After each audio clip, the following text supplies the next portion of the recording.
All right, welcome to the 209 podcast. I'm your host, Angelina Martin.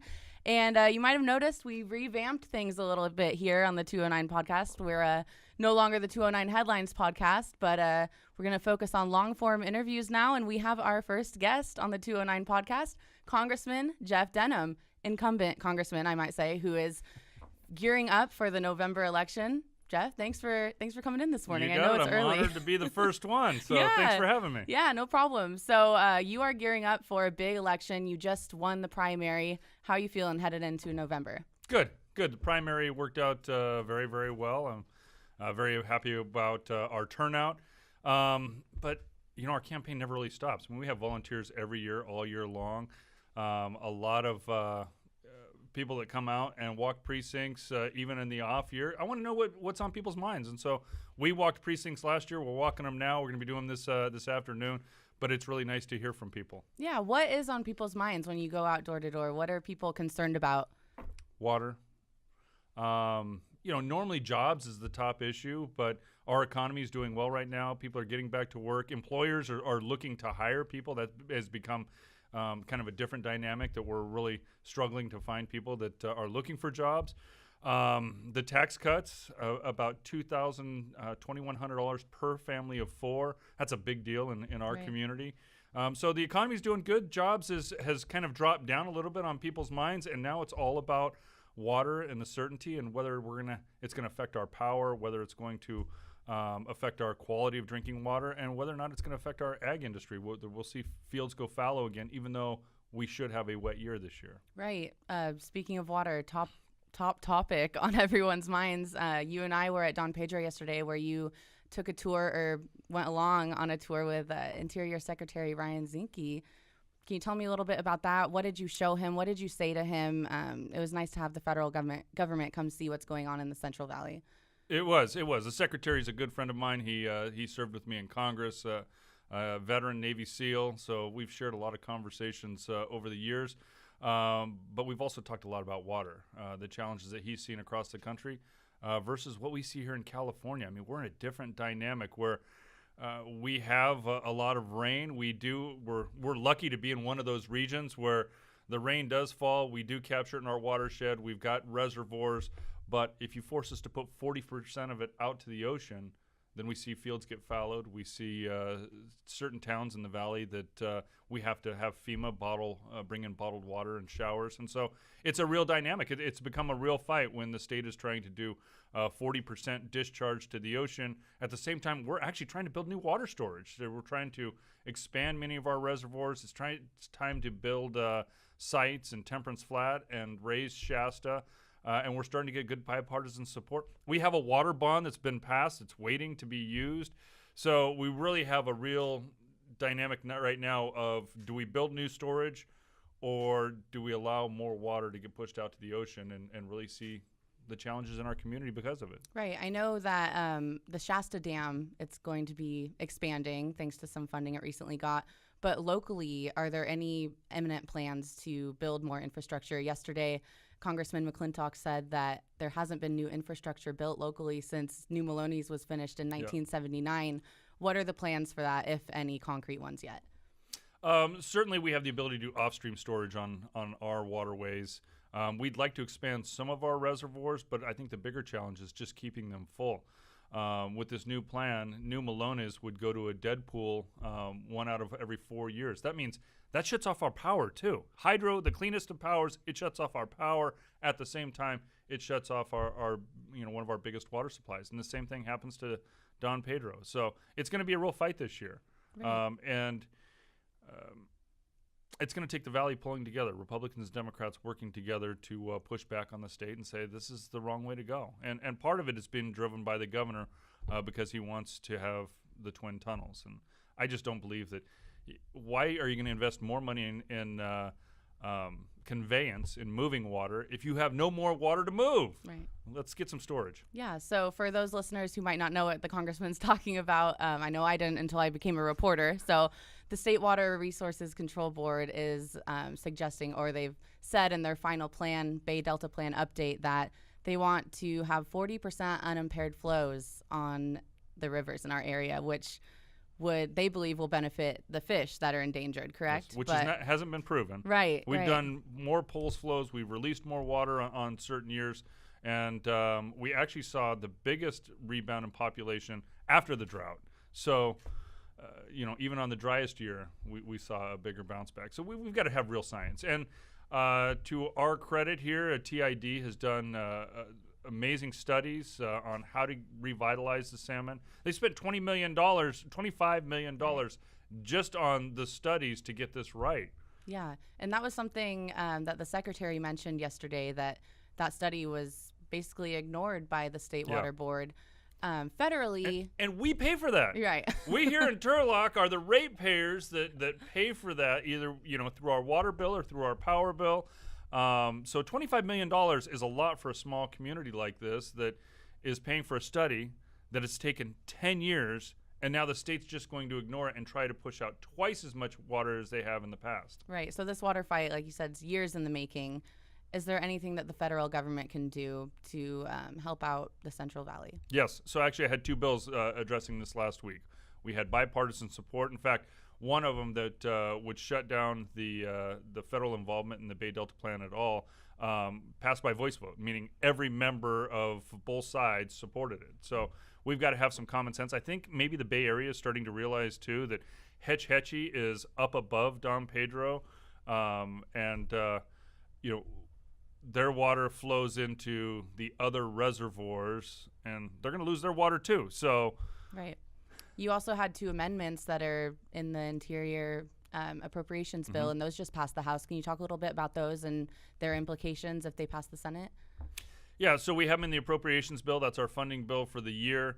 One would stop the Department of Interior from working with the state to implement their plan. So NIMFS and NOAA, those are two of the federal agencies that are involved in water transfers here. And so it's pulling them back to focus on what they should be focused on. And the other is New Maloney's, because it is a federal reservoir, stopping the flows on that as well. Right, cool. Well, I want to move on to our next topic, which is immigration. Obviously a hot topic here in the Valley, Latino-centric Valley. Why can't Congress come up with a solution for immigration reform? It's been frustrating. It is probably the most frustrating thing I've ever worked on. Water's tough. Water is a very difficult and an emotional topic. We kind of get divided between North and South, and the other 49 states say, California, until you can figure it out, we're not going to vote for your stuff. So water is tough, but immigration is a completely different issue. First of all, it has no timelines. Congress operates on deadlines and timelines. And until President Trump gave us the March 5th deadline, that was the only time that Congress has been forced to do something. And unfortunately, the courts let us out of that. So I did something I never thought I would do. I've never done a rule. I've never thought about signing on to a discharge petition, predominantly because discharge petitions normally don't work. I mean, they've only happened a couple times in the history of our country. And it took an extreme situation. I mean, these kids have done exactly what they're dealing with DACA specifically. The Dreamers have done exactly what their government has asked them to do. They've come forward. They've passed a background check. They've come out of the shadows. They paid a fine and a fee. They're working. They either have jobs or are going to school. Some of them are doing both. So now to say that you have no status really puts them in a different situation. And so we've got to fix this. I mean, that is the most immediate issue. That and child separation, making sure that kids are never separated from their parents. We had both of those in our bill. The discharge petition forced the House to act. You now have a majority of Republicans supporting a pathway for citizenship and protecting Dreamers on day one. And a lot of what we had in the bill that I pushed forward was the Gang of Eight bill that every Democrat in the House supported and signed on to, and every Democrat in the Senate voted for. So, the two parties are still talking past each other quite a bit. I believe the best way to fix this is a step-by-step approach. Let's take off narrow pieces. Let's deal with border security and DACA first.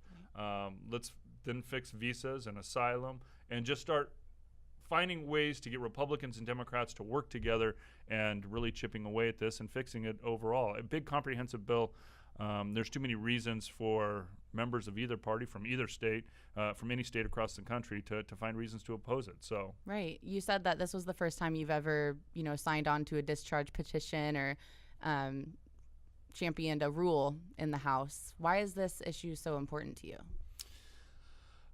Two reasons.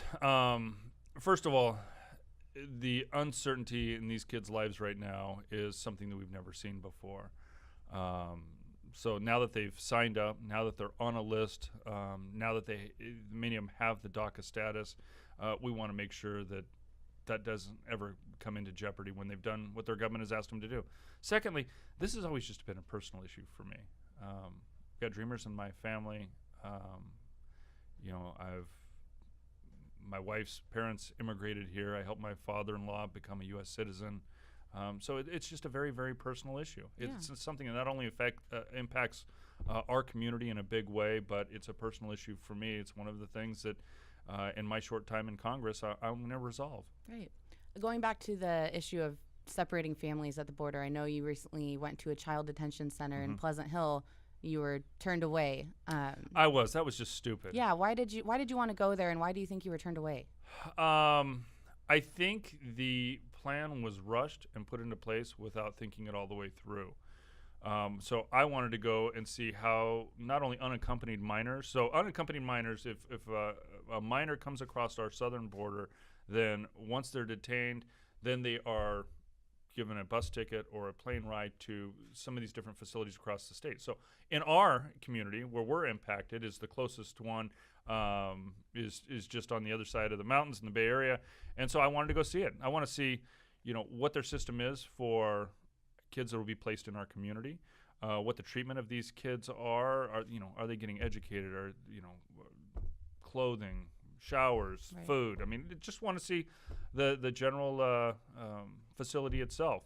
And then ultimately for unaccompanied minors, I want to know the plan and the timeline on getting them back to their parents, because that is something that I never expected to see. Like, right. I'm a dad, and I would always fight to keep my kids with me under any circumstance. And so we've got to keep kids together with their parents. And it's something that I've already introduced legislation on. We've voted on one piece once already, but it's something we've got to do legislatively. It's been frustrating under this president and under the previous one. So many executive orders to bypass Congress. Congress has to do its job. Right. So it's safe to say that you disagree with the separation of families at the border. I just believe you got to keep families together. You got to keep kids with their parents. Right. Yeah. Otherwise, in some cases, it's too difficult to reunite them, and that's some of the challenges that they're still facing. Right. So we're going to move on. Next topic. I know we're short on time. I can talk about these topics all day long. I know. What else you do you have for me? We're going to talk about tariffs. We love tariffs. No, we don't. No. Yeah. So as you know, in retaliation to the tariffs that President Trump placed on China, they have responded with a myriad of tariffs, one of which is a 50% tariffs on almonds, which, I grow as them. you know, you Yes, grow almonds. It's a big deal. Almonds are huge in Stanislaus County. They're huge in District 10. What are your thoughts on this tariff war? It's a perishable commodity. Right. So, unlike steel, part of the things that I've been fighting for years is, even under our previous trade deals, we would have cargo ships that would go to, say, China or other countries, and if you let them sit in the ports, if the other governments hold them in their ports, then we start losing value on our crops because they're perishable commodities. So it is a difficult battle that we have right now. I do believe that there were a lot of imbalances that we've been taken advantage of by a lot of countries for a long time, including China. And so I do believe that this is an opportunity to even the playing field. But the retaliation that we're seeing right now is affecting us here locally. I hear it from farmers every day. There's questions, concerns. When we put trade deals together, when the administrations put that together, whether it was NAFTA or under the previous administration, TPP, the administration puts that together, they negotiate the deal, and then it comes to Congress. Right. Because the president is working with each country independently, we're hopeful that over the next few weeks we start to see him close these deals. I think Mexico will probably be the first one. Hopefully China is right behind that. They need our commodities. We want to trade with them. but we can't afford to have tariffs on any kind of products. They shouldn't want tariffs on their products either. Yeah, they seem pretty mad, though. Do you think that he's really going to be able to close the deal with them?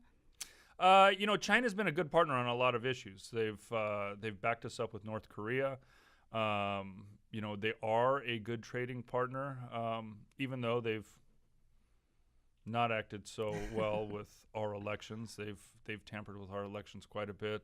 They've stolen intellectual property. So, it is a difficult situation to have good trade deals with somebody you don't trust on a lot of issues. Right. But I think that it's one we've got to negotiate and one that's going to get worked out. Yeah. So we talked a little bit about the election at the beginning of the podcast, but I want to know, is a debate going to happen between you and your challenger, Democrat Josh Harder?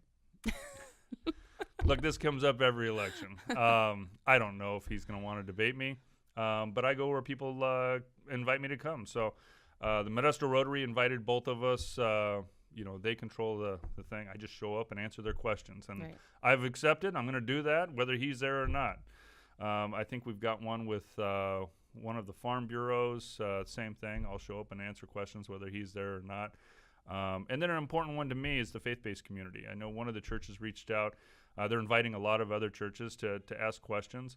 Look, I'll continue to do more town halls just as I've done, and we'll make these town halls if he doesn't want to show up and debate, and that'll just be fine with me. I want to make sure we continue to talk to people. Great. So one of his conditions that he will agree to a debate to is that it's open to the public. So I just wanted to give you the chance to explain why you think that a ticketed debate is, the best way to go.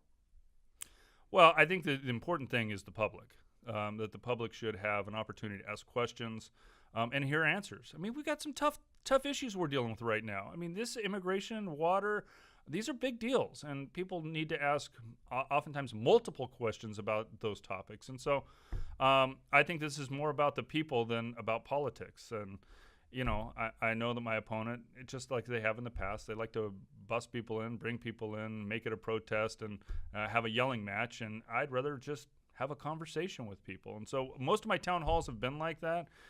We just had a great one that I got invited to in Waterford, and it was a great conversation. CNN covered that one. It was a surprise that they were there. Oh, wow. But, we're going to do that with these town halls, too. I hope that he shows up because, if he's really running on a platform, he ought to be able to exchange ideas. That's a great thing about elections is a debate is an exchange of ideas and allows the public to see exactly where two candidates are. But I don't control the Modesto Rotary any more than I do the Farm Bureau. So I'll be there, and I'll be ready to answer questions. Yeah, so obviously Josh is a new challenger to you. You faced Michael Eggman in the last 2 or 3 elections. It's been a while since you've seen someone other than Eggman in an election. How do you think that Josh Harder compares as a Democratic challenger to Eggman, who you've defeated in the past? Look, I'm very involved in this community. I work with a lot of nonprofits when I'm not working on political issues or running around the district. So I am out and about a lot. My wife and I are very involved. I can just honestly say I've never met him before. The same way with Eggman, after 5 years of telling people he was going to move to the district, he never did. I think Jose Hernandez I ran against last time, they moved him back in. Look, they keep moving people into the district to run. That's fine, but eventually you got to come out and share ideas, and that's what I'm hopeful that we will do at some of these debates or town halls or forums, actually exchange ideas, so it's not just an air war between two parties, but it's actually an opportunity to talk to people neighbor to neighbor, door to door, see both candidates. And in some cases, the real undecided should understand the difference between the two opponents. Right. So that kind of leads me into my next question. I'm on Twitter a lot, and I see the hashtag Bay Area Harder is the nickname you've given Josh Harder. Can you explain that one a little bit for the listeners? Because I have to chuckle every time I see it. I've heard from people that he grew up here, and that's fine. I welcome him back to the community. I guess my only frustration in the last 4 campaigns is I don't care how long ago it was that you lived here or whether you lived here or not. But if you're going to run for office, be involved in the community. Get involved with the nonprofits. Help to make a difference. We've got big issues with homelessness, with homeless vets. We've got big issues with developmentally disabled. I mean, some areas that my wife and I work with, We have a big issue which nobody talks about very much with human trafficking and some of the young girls that have been abused here. Those are issues that I think that, if you're going to run for office, be involved in the community and understand some of the challenges that we have here. And I think I'd have a lot more respect for you. Yeah. So I always want to give, we had Josh Harder on the podcast as well earlier, I think in like March or April. And I gave him the chance to, kind of stand up for himself against some of the things that people have been saying to him. So I want to do the same for you. And a lot of the left's kind of talking points against your campaign is that you voted in favor of the American Health Care Act. So I just wanted to hear your reasoning behind your vote because obviously a lot of people stand to lose health care coverage if the Affordable Care Act is repealed. So I just wanted to give you the chance to talk about only partial truth to that. Yeah. First of all, it was a government mandate that a lot of people didn't want to have a mandate here. I mean, this is a country based on our freedoms. And so forcing people to pay for something that they didn't want to pay for forced a lot of people to pay out of their pocket that they didn't have money for. So it has been something where you've seen rising costs for quite some time. I mean, it's risen to the level that healthcare is more expensive than your car payment.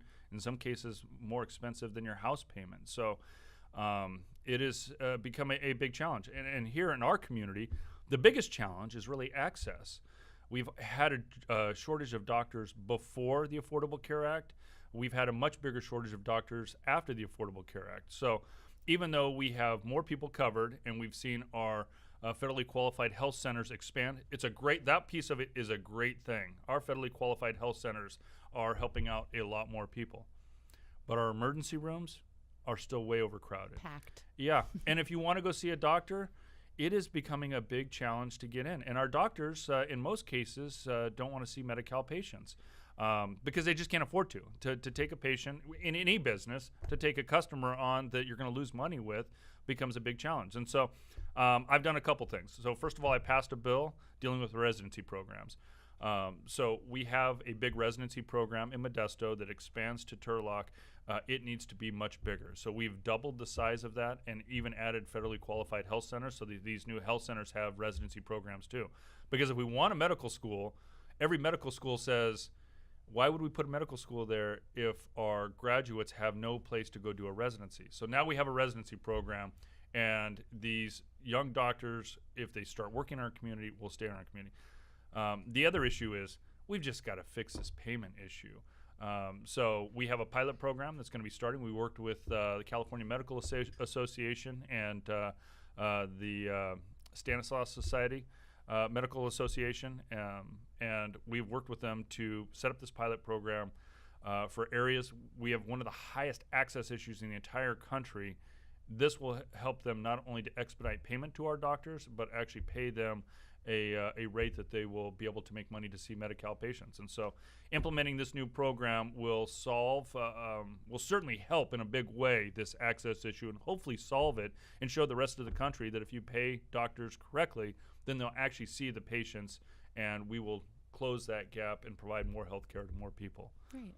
So where does Sorry, that was a long-winded answer. No, you're fine. It's a very technical question, but yeah. Access is our biggest issue here, and we're fixing it. Right. So the AHCA vote was a while ago. Where is the process at now? Is the ACA still going to be repealed?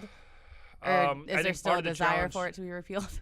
I think there's still a desire from some. I think the challenge is that anytime you pass a comprehensive bill like that, and it's been implemented into the system, to try to repeal it and replace it with something completely new just causes more chaos in people's lives. And so there will have to be some changes. In October, rates are going up again. The current system has skyrocketing rates, and it's affecting people's day-to-day lives. And so we've got to fix that. But we will be going back in next week, and we're going to be dealing with a number of different healthcare pieces that will help us to lower the cost of delivering healthcare for seniors as well as prescription drugs. Awesome. Well, those are all the questions I have for you. I just wanted to give you the chance to tell people when those debates, whether or not Josh Harder will be there, when they can come ask you some questions or try to get a ticket to one of those events. Well, I mean, if they're decided on yet. I hope that there are more groups out there that will invite me. But the Modesto Rotary, if you're a Rotarian, come by. Farm Bureau, I think, will be open. So I think there are 4 that I've accepted so far, but it's going to be a long summer, and I'm looking forward to just getting out and talking to people more. So yeah, hopefully I'll be walking your precinct here soon.